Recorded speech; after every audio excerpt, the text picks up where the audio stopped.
And Judgment Day for Stuart Rhodes, founder of the far-right militia group, the Oath Keepers. Yesterday, Rhodes was found guilty of seditious conspiracy against the government for his role in the January 6th siege on Capitol Hill.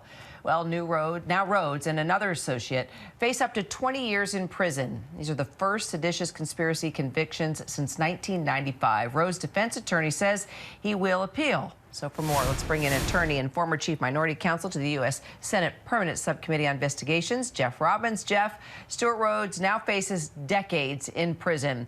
What do you make of the ruling and the ramifications here? Well, hey, Kira, it's a message to several categories of people that the Department of Justice is not firing blanks. Among those are the various Oath Keepers and Proud Boys and other crazies who have not yet been charged, whose lawyers presumably are less crazy and who will tell their clients presumably that you may want to think about going down and the Department of Justice and getting a plea deal, which will land you in jail for only X period of time rather than 3 or 5X.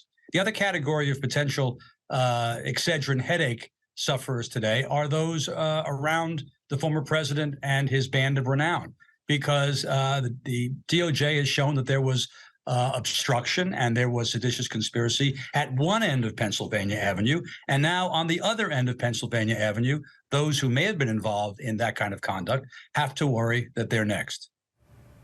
So the key evidence in the trial was a series of text messages sent by Rhodes on November 5th, 2 days after the 2020 election. Texts like this one saying that we aren't getting through this without a civil war. And then there was another one in December. It will be a bloody and desperate fight that can't be avoided.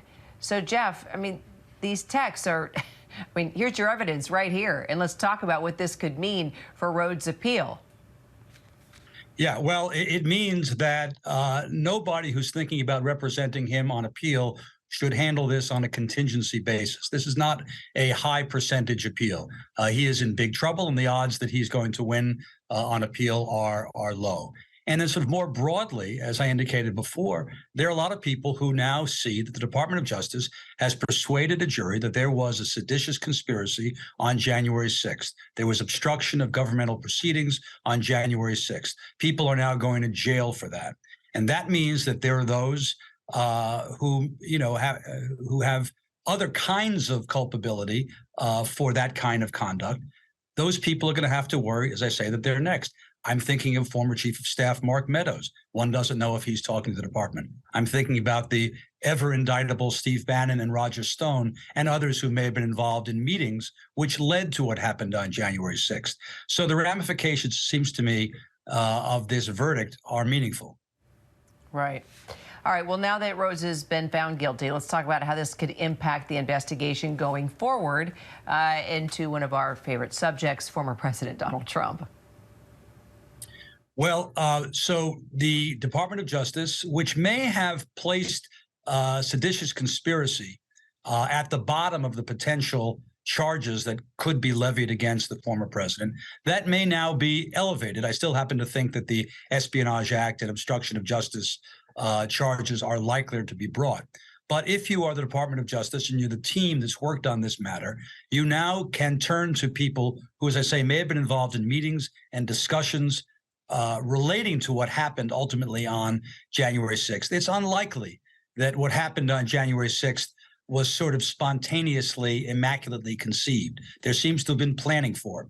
And so the Department of Justice showing that it can demonstrate guilt beyond a reasonable doubt on these matters, what it means is that people who were participating in those discussions may be inclined to come talk to the Department of Justice about those discussions in a way that they were not before this verdict came down yesterday.